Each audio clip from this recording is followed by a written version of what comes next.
बोलिए। ऐसा है गौरव भाई।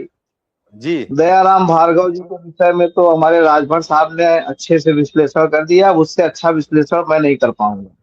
अच्छा, ठीक है। मैं राजभर साहब को बधाई देता हूँ, उन्होंने अच्छा विश्लेषण कर दिया है। ये तो अगर अमित शाह जी का दबाव ना होता तो योगी जी के बारात में शामिल भी ना होते, सरकारी बारात अच्छा। में। बड़ी मुश्किल अच्छा। से सरकार में आए हैं, इसलिए इनके बारे में ना बताइए। और वो राजभर साहब ने कह दिया है। मैं सीधे सीधे शाही जी का जवाब बताइए देना बताइए। चाहता हूँ। जी बोलिए। हिंदू कोड बिल का विरोध किसने किया था? बाबा साहब से छुआछूत अस्पृश्यता किसने की थी? बाबा संविधान जलाने का काम किसने किया था? मंडल कमीशन जब लागू हो रहा था तो वीपी सिंह की सरकार किसने गिराया था? कर्पूरी ठाकुर की सरकार बिहार में आरक्षण पर किसने गिराया था?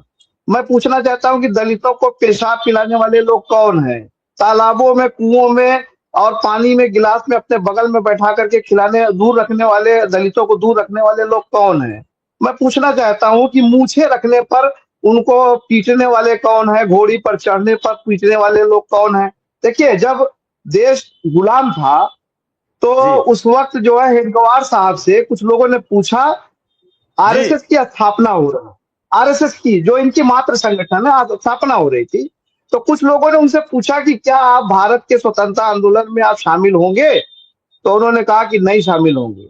और उन्होंने उनसे कहा कि भाई खुदीराम बोस और तमाम भगत सिंह लोग, नौजवान लोग शहीद हो रहे हैं, क्या वो भटके हुए हैं? उनको समझाने की कोशिश किया जाएगा। और मुंजे को भेजा था मुसोलिनी और हिटलर को अपना आदर्श माना था, तो नाजीवाद को अपनी विचारधारा माना था। तो जो नाजीवाद और सामंतवाद की विचारधारा रखते हैं वो दलितों, पिछड़ों के हितैषी कभी नहीं हो सकते। मैंने गिना दिया। अब मैं आता हूं समाजवादी पार्टी की सरकार में दलितों के उत्थान के लिए किए गए कार्य।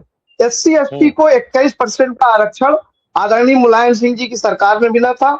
मेडिकल और इंजीनियरिंग पॉलिटेक्निक कॉलेजों में भी एससी को आरक्षण मिला था, एससी समाज को। अखिलेश जी की सरकार में दलित युवाओं को बड़ी संख्या में नौकरी देने का काम किया गया, छात्रवृत्ति देने का काम किया गया, मैट्रिक प्री मैट्रिक के छात्रों को लोहिया आवास देने का काम किया गया, दलित बस्ती में बड़ी संख्या में विद्युतीकरण करने का काम किया गया।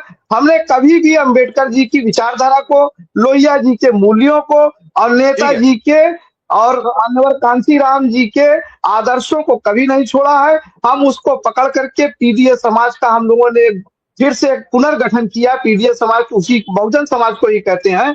और उस पीडीए समाज में आज एकजुटता है कि हमने उत्तर प्रदेश के अंदर भारतीय जनता पार्टी को ढकेल करके बैसाखी पे देश में लाने का काम किया है। और अब हम पीडीए के एकजुटता के नारे के साथ हम चलेंगे उत्तर प्रदेश में सामाजिक न्याय की स्थापना का राज करने के लिए। और ये पीला गमछा जो संविधान 400 पे पार करने पर बदल रहे थे, उनको मैं बताना चाहता हूँ। दूसरे मैं ये जी। कहना चाहता हूँ कि हमारे त्रिपाठी जी ने बड़ी हम्म। साफगोई से भारतीय जनता पार्टी का ही पक्ष रखा है। उन्होंने एक बात तो अच्छा। कही कि कोई भी प्रदेश अध्यक्ष भाजपा का दलित नहीं है, कोई सीएम हम्म। दलित नहीं है, आरएसएस का प्रमुख दलित नहीं हुआ आज तक सिवाय एक जाति के। लेकिन उन्होंने ये नहीं बताया कि भारतीय जनता पार्टी ने क्या आरक्षण का कौन सा समर्थन किया। अभी मोदी जी की पहली सरकार में ही आरक्षण समाप्त किया जा रहा था। सुप्रीम कोर्ट का भला हो कि उन्होंने आरक्षण को देखा कि पूरे देश में दलित सड़क पर ठीक आ है, गए शुक्रिया। तो सरकार डर गई वोट बैंक में। जवाब देता, वोट समय बैंक खत्म। में सरकार डर गई। समाजवादी पार्टी के मुखिया माननीय चलिए, अखिलेश यादव शाही जी जवाब दीजिए हमेशा भाई। पीडीए समाज की बात करते हैं।